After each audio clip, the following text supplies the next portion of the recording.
नमस्कार, मैं शिमला से राजेश मल्होत्रा। आप दिव्य हिमाचल टीवी देख रहे हैं। शाम के 6 बज गए हैं। आज दिन भर की अपडेट जो प्रदेश की है, जो बड़ी खबरें हैं, उनकी जानकारी आपको देंगे और इस बुलेटिन के जरिए बात करेंगे। आज जो लंबी छुट्टियों के बाद एक वर्किंग डे था, उसमें किन किन चीज़ों को लेकर बातें आगे बढ़ी हैं और जो पॉलिटिकल सिनेरियो चल रहा है उसमें आज की घटनाक्रम क्या है। देखिए, अगर बात करें कांग्रेस के प्रत्याशियों की, तो सबसे बड़ा इंतजार अब इस प्रदेश को या प्रदेश के लोगों को है कि कांग्रेस के प्रत्याशियों के तय होने का। बीजेपी ने 4 लोकसभा सीटों के लिए और 6 जो विधानसभा के सीटों के उपचुनाव हैं उनके लिए प्रत्याशी घोषित कर दिए हैं। 3 जो बाकी निर्दलीय हैं उनको लेकर, उनके इस्तीफे को लेकर फैसला स्पीकर के एंड से होना है। हाई कोर्ट में भी सुनवाई अलग से चल रही है, तो ये एक अलग एस्पेक्ट है। लेकिन 6 और 4 यानी कि 4 लोकसभा और 6 विधानसभा उपचुनाव वाली सीटों को लेकर जो एक्टिविटी है वो अब धीरे धीरे बढ़ रही है। लेकिन इंतजार है कांग्रेस के प्रत्याशियों के ऐलान का। अभी सिर्फ 2 सीटों पर शिमला से जो विनोद सुल्तानपुरी है उनको प्रत्याशी बनाया है कांग्रेस ने, और जो उसके बाद मंडी से विक्रमादित्य सिंह को प्रत्याशी बनाया गया है। बाकी जो सीटें हैं वहाँ पे अभी प्रत्याशियों का चयन होना है और उस चयन के बाद फिर आगे जो एक तरह से प्रचार का काम है वो शुरू होगा। लेकिन इन सारी चीज़ों के बीच में जो टिकटों में देरी हो रही है उसका कारण क्या है, और इस देरी के बाद जो अभी एक्टिविटी चल रही है, जैसे राकेश कालिया की एक गगरेट वाली हो गई, या आज एक अपडेट आई जब आस्था अग्निहोत्री का नाम सोशल मीडिया पे अचानक उछाल दिया गया, जैसे उनको हमीरपुर का टिकट मिल गया है। बाद में उनको वीडियो जारी करके इसका क्लैरिफिकेशन देनी पड़ी कि वो चुनाव लड़ रही हैं कि नहीं लड़ रही हैं। तो इस अपडेट को लेकर भी बात करेंगे कि ऐसा ये क्यों किया गया और किसने किया। आगे बात करेंगे कि जो वोटर, अगर आप लोग, अब भी कोई हमारे दर्शकों में से जिसका वोट अभी नहीं बना है, उसके पास अभी भी चांस है एक बार वोट बनाने का, और वो कैसे 3 तरह के विकल्प सामने हैं और वो उसमें वोट बनाए जा सकते हैं। जहां तक महिलाओं को 1500 रुपए की बात है, तो वो लड़ाई जारी है कांग्रेस बनाम भाजपा में, और आज मुख्यमंत्री के जो मीडिया सलाहकार हैं उनकी तरफ से एक बयान आया है 1500 को लेकर, उसकी भी आपके साथ बात करेंगे। JOIT 817 को लेकर अपडेट ताज़ा है, वो आज बात करेंगे, क्योंकि कल हमने कहा था कि वर्किंग डे के दिन इसके बारे में पूछेंगे। TGT नियुक्ति का मामला फंसता हुआ दिख रहा है, वो भी आपको अपडेट देंगे। क्लास 3 की भर्तियों में फीस बढ़ोतरी राज्य चयन आयोग से लाइकली है, और उसकी वजह क्या है वो भी आपको जानकारी देंगे। सेट के एग्ज़ाम कब होगा इसकी बात करेंगे। प्री प्राइमरी का विरोध कब क्यों शुरू हुआ है वो बात करेंगे। पैराग्लाइडिंग के लाइसेंस रद्द होने का खतरा क्यों है वो बात करेंगे, और साथ में मौसम अलर्ट की आपको जानकारी देंगे। देखिए, हिमाचल में लोकसभा का चुनाव हो चाहे विधानसभा का उपचुनाव हो, अभी लंबा समय आगे है। 6 मई और 7 मई का एक शेड्यूल है जो नोटिफिकेशन का है, उससे साथ ही नॉमिनेशन शुरू होगी। 14 मई तक आई थिंक ये नॉमिनेशन चलेगी, और इसीलिए जो पॉलिटिकल पार्टियां हैं उनको बीच में एक लंबा ये दौर बीच में से अपने चुनाव प्रचार का बनाना भी है और काटना भी है। अभी अगर आप देखें तो इन छुट्टियों के बाद शादियों का एक सीज़न है, उसमें लोगों की मूवमेंट ज़्यादा रहेगी, और उसके बाद गेहूं की कटाई का टाइम नज़दीक आ रहा है। इस कारण जब गेहूं की कटाई से, फसल से लोग फ्री होंगे, उसके बाद ये चुनाव प्रचार का क्रम एक तरह से शुरू होगा। लेकिन फसल से जुड़ा हुआ है मौसम की अपडेट भी।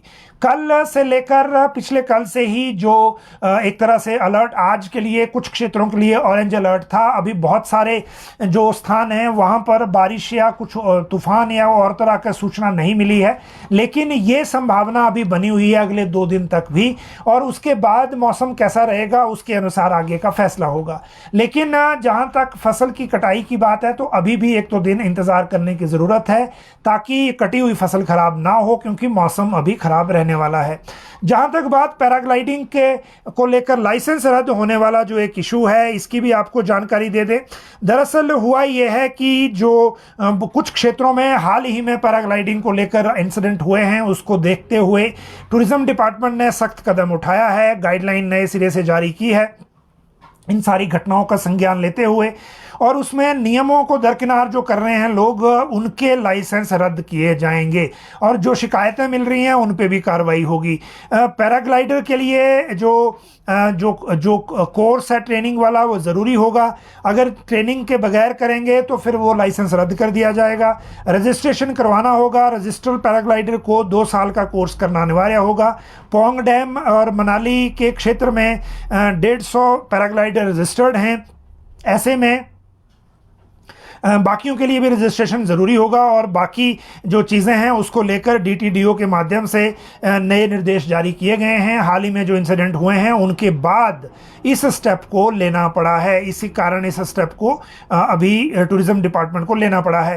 प्री प्राइमरी का विरोध की बात करें तो ये मामला है एजुकेशन डिपार्टमेंट का, और ये मामला इसलिए है कि प्ले स्कूल एसोसिएशन जो है उन्होंने ये सरकार से मामला उठाया है कि सरकारी स्कूलों में जो प्री प्राइमरी की कक्षाएं हैं उनको बंद कर दिया जाए, क्योंकि सरकारी स्कूलों में सरकार के पास टीचर नहीं है और जो जिनके पास प्राइवेट में टीचर है प्ले स्कूलों में, वहाँ पर बच्चे नहीं मिल रहे क्योंकि पेरेंट्स ने सरकारी में शुरू होने के बाद वहाँ शिफ्ट कर दिए थे। तो एसोसिएशन का कहना है कि पूरे हिमाचल में प्ले स्कूल वो चला रहे हैं और उसके बाद जो रेगुलर प्ले स्कूल हैं वहाँ पर वो स्तर अभी तक नहीं है बिना टीचर के, और इसीलिए जो पहले 6 साल से पहले का जो बच्चा है वो प्ले स्कूल में ही आने दिया जाए, या तो फिर सरकार अपने यहाँ टीचर इनके लिए प्री नर्सरी के शुरू करे। बात वैसे एक तरह से वैलिड भी है क्योंकि 3 साल होने वाले हैं, अभी तक टीचर भर्ती नहीं हुए हैं, और एनटीटी भर्ती हो चाहे प्री प्राइमरी भर्ती हो, चाहे पिछली सरकार हो चाहे वर्तमान सरकार हो, सभी इसको एक तरह से यूज़ करते रहे हैं। किसी ने भर्ती करने की कोशिश नहीं की और अलग अलग बहाने अलग अलग सरकारों के समय उठते रहे, लेकिन कोई भी इस भर्ती को उस तरह से अंजाम नहीं दे पाया।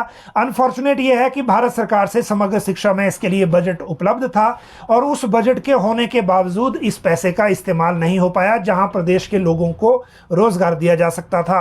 अगली अगर बात करें तो वो है सेट के एग्जाम को लेकर। सेट के एग्जाम का एक तरह से शेड्यूल अब आप फाइनल समझिए। 28 अप्रैल को स्टेट एलिजिबिलिटी टेस्ट का ये जो एग्ज़ाम होगा, ये लोक सेवा आयोग ने इसका शेड्यूल जारी कर दिया है। 11 से 12 बजे तक का समय इसके लिए दिया गया है। 10 बजे परीक्षा केंद्र में रिपोर्ट करना होगा और दूसरा पेपर 2:30 बजे से 4:30 बजे तक होगा। 1.5 घंटे तक यह पेपर चलेगा। लोक सेवा आयोग के जो DK रतन है सेक्रेटरी, उन्होंने ये जानकारी दी है। ऑनलाइन वेबसाइट इसके बारे में ज़्यादा जानकारी के लिए ऑनलाइन वेबसाइट को भी चेक किया जा सकता है। जहाँ तक बात क्लास 3 में फ़ीस बढ़ने की है, देखिए ये बड़ा इम्पॉर्टेंट एक मामला है और इस मामले के साथ यही इम्पॉर्टेंट नहीं है, इसके साथ जो JOIT 817 का केस भी है, जिसको लेकर जो हमारे बहुत सारे व्यूअर हैं वो जानकारी चाह रहे थे। और जानकारी का इसलिए भी क्योंकि जब लोक सेवा आयोग से चिट्ठी आई उसके बाद अगला स्टेप इसमें क्या है उसको लेकर इंतज़ार हो रहा था, और इसीलिए इस सारे इंतज़ार को लेकर जो नई अपडेट सामने है उसकी जानकारी हम अब आपको देंगे। देखिए, जहाँ तक बात है JOIT 817 की, तो इसको लेकर जो लेटेस्ट अपडेट थी उसके मुताबिक लोक सेवा आयोग ने एक चिट्ठी लिखी थी राज्य सरकार को कि अगर कैबिनेट ने ये डिसीजन ले लिया है कि इसको वापस लेके राज्य चयन आयोग को देना है तो सिर्फ एक ही क्यों, बाकी भर्तियां भी वापस ले ली जाएं क्लास 3 की। और लेकिन सारी एकदम वापस लेने की स्थिति में सरकार नहीं है। उसके बाद उस फाइल पर अभी भी कार्मिक विभाग में ड्राफ्ट तैयार हो रहा है, जो ड्राफ्ट जाएगा लॉ डिपार्टमेंट को। और लॉ को जो ड्राफ्ट जाएगा वो इसलिए जाएगा क्योंकि इस पूरी प्रक्रिया में जो ये JOIT 817 की है, इसमें एग्जम्पशन फ्रॉम कंसल्टेशन जो रेगुलेशन है उसका ड्राफ्ट बनाना पड़ता है कि अगर इसको उसके दायरे से बाहर निकाल दिया गया है लोक सेवा आयोग के, जिसको हमीरपुर कर्मचारी चयन आयोग को भंग करने के बाद सभी क्लास 3 को लोक सेवा आयोग को शिफ्ट कर दिया था।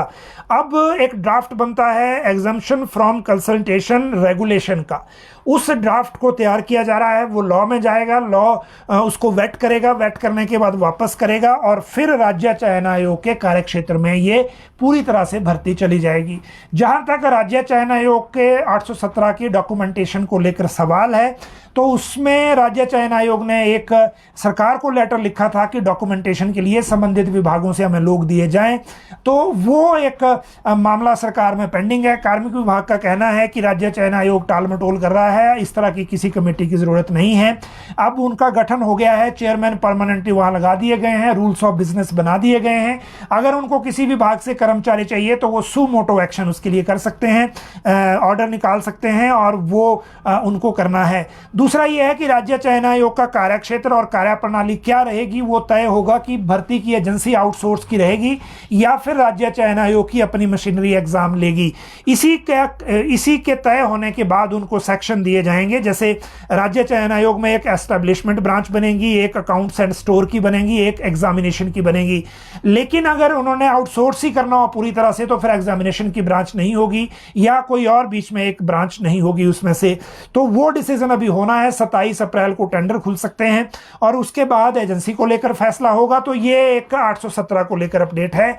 अभी इसकी डॉक्यूमेंटेशन प्रक्रिया शुरू होने में बहुत टाइम लगने वाला है, क्योंकि ड्राफ्ट जाएगा, अभी ड्राफ्ट वहां से फाइनल होगा और उसके बाद मामला आगे जाना है।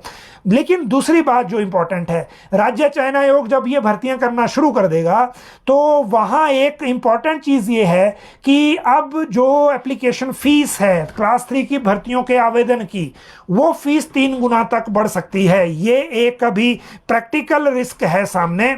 उसकी वजह यह है कि प्रेजेंटली जो पिछला आयोग था या राज्य चयन आयोग ने जो अभी ग्रुप इंस्पेक्टर के एग्जाम के लिए जो आवेदन लिए, उसमें जो फीस है वो 120 रुपए से 360 रुपए तक है। लेकिन अगर आउटसोर्स एजेंसी को एग्जाम देना है तो इस फीस को प्रति कैंडिडेट 1000 रुपए तक करना होगा। दूसरी बात यह है कि लड़कियों के लिए फ्री है आवेदन, और अगर लड़कियों के लिए फ्री रखना है तो लड़कियों के जो 1000 रुपए हैं वो सरकार को देने होंगे। और तीसरी बात इसमें यह है कि जब प्राइवेट एजेंसी को हायर करते हैं, जैसा OTA के टाइम किया गया था, ऑपरेशन थिएटर असिस्टेंट के टाइम, तो उन्होंने शर्त यह लगाई थी कि हम प्रति कैंडिडेट जो 750 रुपए लेंगे और मिनिमम 3000 कैंडिडेट की फीस लेंगे। मतलब 3000 से कम अगर मान लो 1200 ही एप्लीकेंट हैं तो भी 3000 कैंडिडेट की फीस देनी पड़ेगी 750 रुपए के हिसाब से। और यही कारण है कि OTA की फीस के करीब 34 लाख रुपए राज्य चयन आयोग अब राज्य सरकार से डिमांड कर रहा है, जो अभी तक उनको नहीं दिए गए। एग्जाम हो गया है, रिजल्ट अभी एजेंसी ने दिया नहीं है। अब इसमें एक वजह यह है कि उनको पैसे नहीं दिए जा रहे इसलिए रिजल्ट नहीं दिया जा रहा, वो तो सरकार ही बता पाएगी या राज्य चयन आयोग बता पाएगा। लेकिन राज्य चयन आयोग का ऑफिशियल डॉक्यूमेंट कार्मिक विभाग के रिकॉर्ड पे है, जिसमें उन्होंने 34 लाख रुपए की डिमांड की है OTA के एग्जाम करवाने के बदले। और OTA का जो एग्जाम है देखिए, उसमें जो टोटल जो पोस्टें थी वो इतनी कम थी कि अगर खुद राज्य पूर्व की तरह का जो आयोग है वो एग्जाम लेता तो ये बहुत कम खर्चे में एग्जाम हो जाना था। अब ग्रुप इंस्ट्रक्टर का एग्जाम्पल ले लेते हैं, जिसमें सिर्फ 12 पोस्ट भरी जानी है और 1560 उसमें टोटल जो आवेदक हैं अभी तक। तो ऐसे में अगर ये एग्जाम भी कराना हो तो फिर से 25-30 लाख रुपए लगेंगे। अगर हम 12-12 पोस्ट भरने के लिए 25-25 लाख रुपए देने लगे तो राज्य सरकार तो इतना दे नहीं पाएगी और इसीलिए फिर एप्लीकेंट से लेने होंगे। क्या एप्लीकेंट इस फीस को देने को तैयार हैं? तो वो आने वाले दिनों में जैसे ही कोड ऑफ कंडक्ट हटेगा उसके बाद ये तय होगा कि राज्य सरकार क्या इसमें फैसला लेती है। लेकिन प्रपोजल मूव हो गया है कि फीस को बढ़ाया जाए। फैसला सरकार कोड ऑफ कंडक्ट के बाद ही ले पाएगी। जहां तक बात अगले मामलों की है इसके बाद, तो अगला जो बात है वो है 1500 पर लड़ाई को लेकर। देखिए, पिछले कल जो हुआ था वो आपको पता है, पहले सरकार मुख्यमंत्री और इन्होंने प्रेस कॉन्फ्रेंस थी, उसमें 1500 को लेकर आया कि हम तो देंगे। सीएम ने कहा कि अगर अफसर नहीं ले रहे तो फॉर्म नहीं ले रहे तो विधायकों को भी दे सकते हैं। कोड ऑफ कंडक्ट में अगली प्रक्रिया क्या रहेगी ये विस्तार से चुनाव आयोग बता पाएगा। चुनाव आयोग ने जो एक चिट्ठी निकाली थी उसके मुताबिक कोई भी नया बेनिफिशियरी चुनाव आचार संहिता के बीच में ऐड नहीं हो सकता। अब इंटरप्रिटेशन का मैटर ये है कि क्या फॉर्म लिया जा सकता है और लेने के बाद क्या वो प्रोसेस किया जा सकता है, या फिर 13 मार्च को जब अनाउंस हुई और 16 मार्च को जब कोड ऑफ कंडक्ट लगा, इन पीरियड के बीच में जो आवेदन आए उनको अब पेंशन दी जा सकती है कि नहीं। चुनाव आयोग का जो लेटर है जो हमने प्लेन उसका ट्रांसलेशन आपको किया था 3 दिन पहले, उसके मुताबिक कोई नया बेनिफिशियरी ऐड नहीं होगा। मतलब स्पीति को लेकर भी उन्होंने ऑर्डर साफ किया है। तो अब चाहे आवेदन पिछले हों चाहे अगले हों, पेंशन खाते में नहीं दी जा सकती, उसका मतलब ये है। लेकिन अब अगर उसका मतलब ये है कि जो दूसरा जो कहा जा रहा है, एक तर्क दूसरी साइड से, कि जो पहले के आवेदन है उनको पेंशन अब भी दे सकते हैं, तो वो तो फिर इलेक्शन कमीशन ही बता सकता है, क्योंकि पीएम किसान निधि में भी यही फॉर्मेट है कि अगर पहले लाभार्थी है तो मिल जाएगा, पहले का लाभार्थी नहीं है, मतलब पहले उसको नहीं ट्रांसफर हुआ है मनी, तो कोड ऑफ कंडक्ट में ट्रांसफर नहीं होगा। तो ये आने वाले दिनों में, जैसा कि जो कंट्रोवर्सी चल रही है, दोनों दलों की ओर से दबाव बनाया जा रहा है, तो इलेक्शन कमीशन को बिल्कुल फुल प्रूफ मैकेनिज्म के साथ इसमें आना पड़ेगा। पहले उन्होंने एक और नोटिफिकेशन निकाली थी जिसमें जो पहले कोड ऑफ कंडक्ट था उसके पैरा 4 का जो हवाला दिया गया था, उसमें तो प्रोसेसिंग भी बैन कर दी थी। अभी जो चिट्ठी निकाली है मार्च में, उसमें प्रोसेस पिछला जो लेटर है उसको आपस में रिलेट किया नहीं है, तो ये अभी थोड़ा सा कंफ्यूजिंग है। लेकिन इसके बीच में आज, जैसे कल जयराम ठाकुर की प्रेस कॉन्फ्रेंस थी, उन्होंने कहा कि इसमें चुनाव आचार संहिता का उल्लंघन हो रहा है, तो वो दोबारा से शिकायत करेंगे। आज जब कुछ कंफ्यूजन हुआ इस इंटरप्रिटेशन में, तो बीजेपी ने पहले ये तय कर लिया कि वो कोर्ट जाएंगे इस मामले में। वो वकीलों को आगे जो मैटर ये भेजा भी गया है, जो ऑर्डर्स हैं इलेक्शन कमीशन के, और इलेक्शन कमीशन में भी बीजेपी ने दोबारा से सुबह बात की है। सरकार की पक्ष से भी वहाँ बात की गई है, तो लेकिन अभी तक वहाँ से कोई क्लैरिफिकेशन नहीं आया है। लेकिन मुख्यमंत्री के जो मीडिया सलाहकार हैं, उनकी तरफ से एक बयान आया है अब नरेश चौहान की तरफ से, और इन्होंने कहा कि जी हर हाल में 1500 रुपए की पेंशन दी जाएगी। पेंशन रुकवाने के लिए भाजपा चुनाव आयोग क्यों गई, ये उनको बताना चाहिए, और जयराम ठाकुर को ये भी बताना चाहिए कि राजस्थान में ओल्ड पेंशन बंद क्यों हुई। देखिए, ये वही बात है जो मैंने आपको कल भी कही थी। कल जयराम ठाकुर ने प्रेस कॉन्फ्रेंस में कही कि ओपीएस का विरोध उन्होंने पहले किया, ना अब कर रहे हैं, और राजस्थान में बीजेपी की सरकार बनने के बाद भी ओपीएस बंद नहीं हुई है। लेकिन आज कांग्रेस ने यह दावा किया है कि ओपीएस वहां बंद हो गई है, और इसीलिए वो जयराम ठाकुर ये स्पष्ट करें कि वहां पे ओपीएस क्यों बंद की गई। तो ये जो बहस है अभी लगातार जारी रहेगी। अब बात करते हैं लोकसभा चुनाव में, जो हिमाचल में 1 जून को वोटिंग होनी है, उसके लिए आप अभी भी वोटर बन सकते हैं। ये सिर्फ सूचना के लिए है, क्योंकि कुछ व्यूअर हमारे बार बार ये कांटेक्ट कर रहे थे, क्योंकि लोगों को लग रहा है कि जो 1 अप्रैल 2024 को 18 साल का होगा सिर्फ वही अप्लाई कर सकता है। ऐसा नहीं है। 1 अप्रैल 2024 से यदि आप 18 साल या उससे ज़्यादा के हैं तो आप अब भी, और अगर आप भारतीय नागरिक हैं, मतदाता सूची के पुनरीक्षण के वर्ष की अर्हता तिथि अर्थात 1 अप्रैल 2024 को अगर 18 वर्ष के हो गए हैं, निर्वाचन क्षेत्र के मतदान केंद्र के निवासी हों जहां वोट बनाना चाहते हैं, तो अभी भी आप वोट बना सकते हैं। और इसके लिए आप जो voters.eci.gov.in पर जाएं तो आपको जो पोर्टल है उसके ज़रिए भी ये जानकारी मिल सकती है। अगर आपने पोर्टल पे नहीं जाना है तो एक टोल फ्री हेल्पलाइन नंबर है 1950, इस पर कॉल करके भी आप अपना नया वोट बना सकते हैं। इस बार नए वोट के साथ जो आई कार्ड हैं वो इलेक्ट्रॉनिक आई कार्ड की तरह आ रहे हैं, जैसे कि बैंक का ATM होता है, और फिर ये डॉक्यूमेंट बाद में भी काम का होता है। तो ये एक तरह से मल्टीपर्पज़ काम है, लेकिन लिस्ट में नाम होना जरूरी है। मान लीजिए आप वोट करने चले गए, ड्राइविंग लाइसेंस और बाकी तरह के डॉक्यूमेंट, पैन कार्ड, इसमें भी काम आ जाते हैं बाद में, लेकिन वो डॉक्यूमेंट भी तब काम आएगा जब लिस्ट में आपका नाम होगा। तो लिस्ट में नाम ऐड कराने के लिए वोट बनाना जरूरी है। तो ये एक डिफरेंस है जिसको आपको पता होना चाहिए। जहां तक बात है अब राजनीतिक खबरों की, राजनीतिक खबरों की बात करें तो पहले बात कर लेते हैं, इससे पहले कि हम कांग्रेस के प्रत्याशियों में हो रही देरी पर जाएं, पहले बात कर लेते हैं ईवीएम को चल रहे नए विवाद की, और ईवीएम को लेकर सुप्रीम कोर्ट ने क्या फैसला दिया है। देखिए, चुनाव जब भी आता है तो ईवीएम या वीवीपैट, पहले वीवीपैट नहीं था तो भी ईवीएम बदनाम थी, जब वीवीपैट आ गया तो भी ईवीएम बदनाम है। कोई आइसोलेटेड इंसिडेंट, कोई टेक्निकल मैल फंक्शन के हो जाएं वो बात अलग है, लेकिन आरोप लग जाते हैं कि ईवीएम को लेकर जो एक तरह से हैक हो जाती है, उसकी सेटिंग हो जाती है, और वो कोई आज तक प्रूव नहीं कर पाया। इस बार इलेक्शन कमीशन ने पॉलिटिकल पार्टियों को खुला ऑफर फिर से दिया कि बाहर जो लोग सोशल मीडिया पे यूट्यूबर बनकर ईवीएम को लेकर ड्रामा करते हैं वो कम से कम उनके पास आएं या फिर सुप्रीम कोर्ट में जाएं और अपने दावे साबित करें।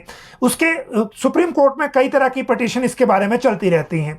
एक पिटीशन में अब सुप्रीम कोर्ट ने चुनाव में इलेक्ट्रॉनिक वोटिंग मशीन से पड़े मतों के साथ voter verifiable paper audit trail VVPAT की पर्चियों की 100% गिनती या फिर मतपत्रों से चुनाव कराने की पुरानी व्यवस्था को लागू करने की मांग वाली याचिका पर सुनवाई के बाद गुरुवार को अपना फैसला सुरक्षित रख लिया।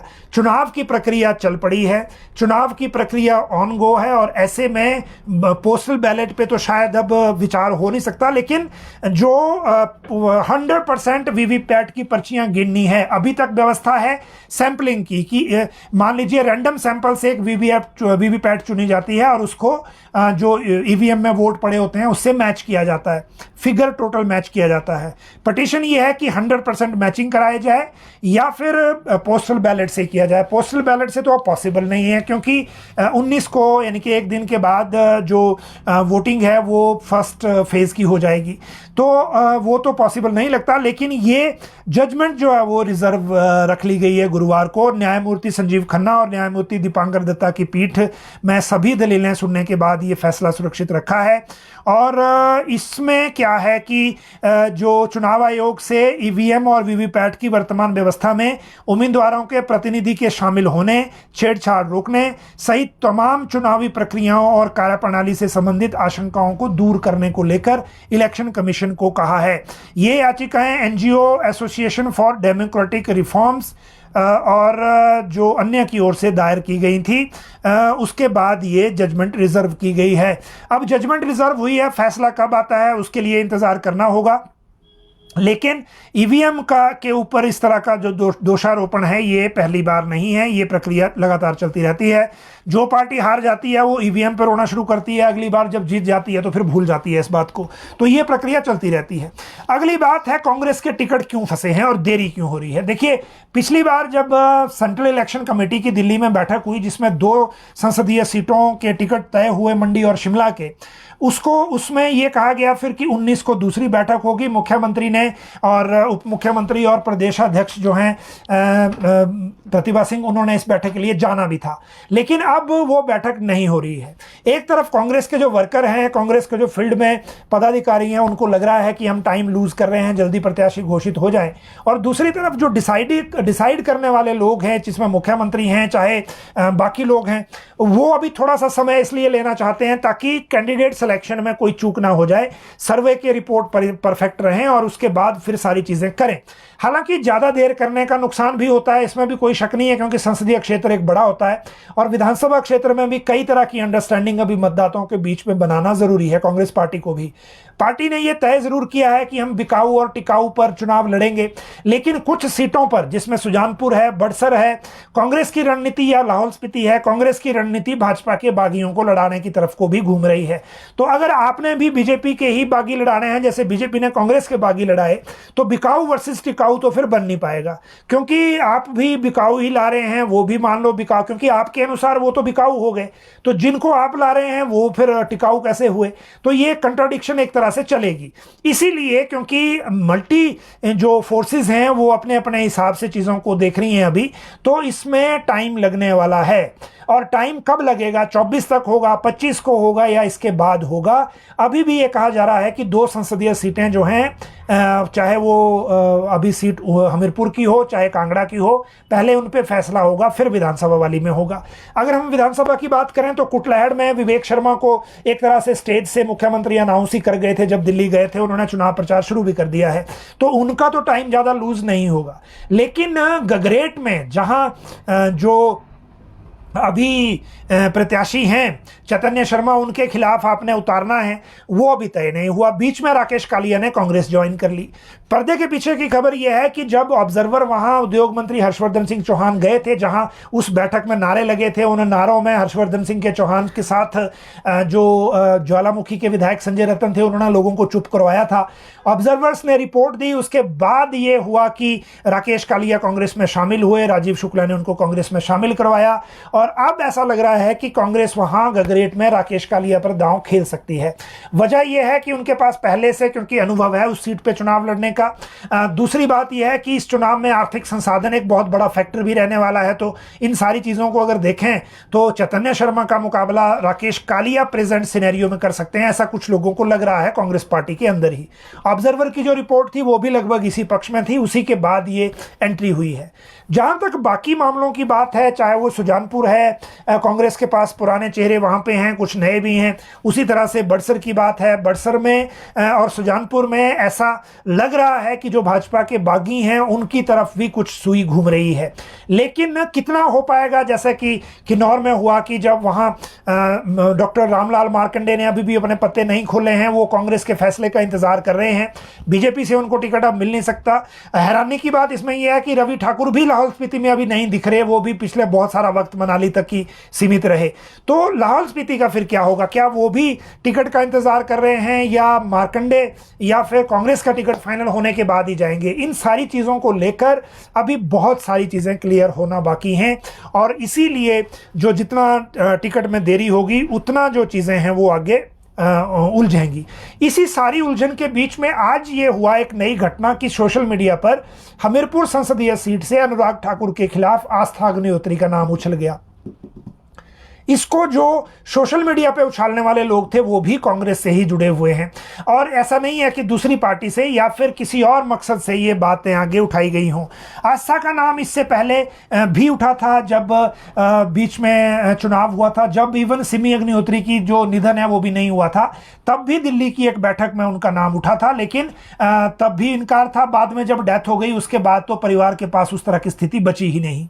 लेकिन आज जब सोशल मीडिया पे अचानक ये एक सेगमेंट की तरफ से नाम उछाला गया तो उसके बाद आस्था अग्निहोत्री को खुद वीडियो पर आकर ये बयान देना पड़ा कि वो किस वजह से उन्होंने जो है वो विनम्रता पूर्वक कांग्रेस के टिकट को मना कर दी है। अगर वो लड़ पाती तो उन्होंने कहा कि वो अच्छी बात थी और ये कांग्रेस ने उन पर भरोसा जताया, वो बड़ी बात है। लेकिन उनकी स्थितियां भी पूरे परिवार की स्थितियां भी ऐसी नहीं है कि वो चुनाव लड़ पाए।